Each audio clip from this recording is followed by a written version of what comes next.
Alcohol, am I right? People love it. People love drinking the alcohol. People love spending money on the alcohol and feeling sick from it and having hangovers. It's a thriving industry that everyone loves to be a part of. Unfortunately, it's not all glamour and puking and whatnot. There's a darker side to it, and we're going to talk about that from a nutritional standpoint.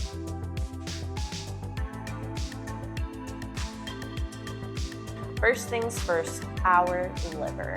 Our liver is awesome. I love the liver. It has hundreds of functions, and that's so rad. One of the hundreds of functions is to selectively metabolize alcohol.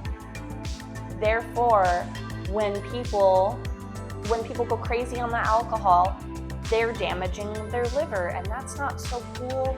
The liver doesn't need that drama, but that's what's going down. What is the definition of one drink?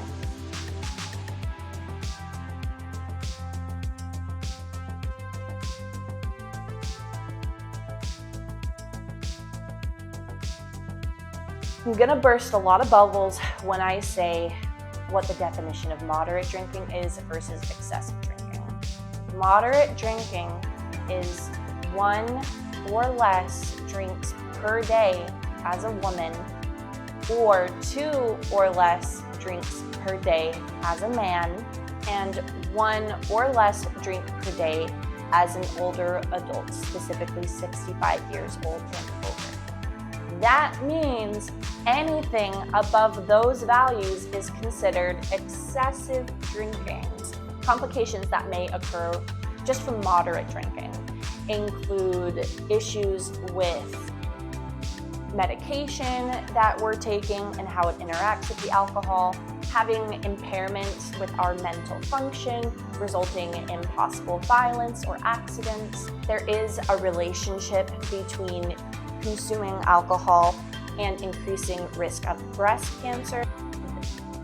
Birth defects are a very common occurrence for mothers who opt to drink while pregnant. Now let's talk about heavy drinking.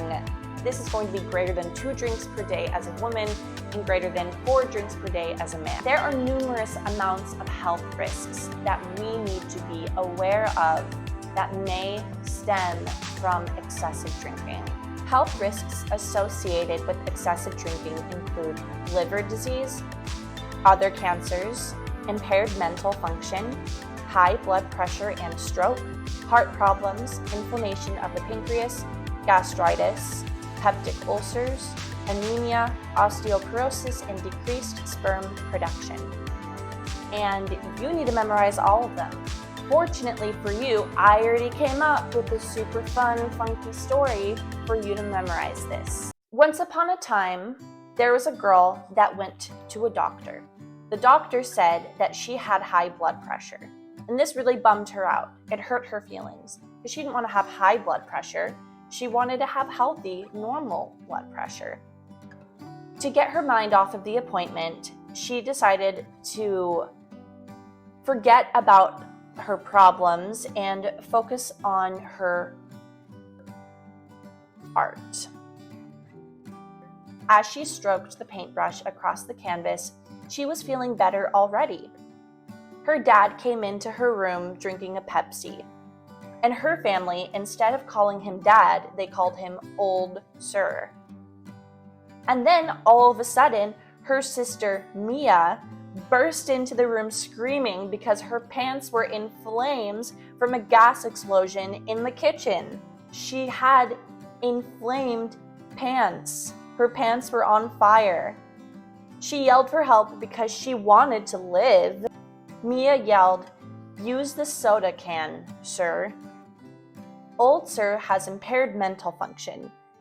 He thought that he was pouring it on Sis, but he missed and poured the Pepsi all over her new perm. Keep in mind, drinking is never an option if someone is pregnant, breastfeeding, or driving or planning to drive. The best thing that we can do for our health is limit alcohol intake. And if you've never had alcohol before, don't start. Personally, I've actually never had alcohol before. And I'm not gonna start because I care about my liver and I care about my bank account. But I get it, it's hard. Alcohol is something that's very ingrained in our culture socially. But think about what's best for you. Think about the risks that you are putting yourself in if you decide to drink excessively. Learning can be hard, but you're doing it. You're here. You are so smart. You are so capable, and I am so proud of you.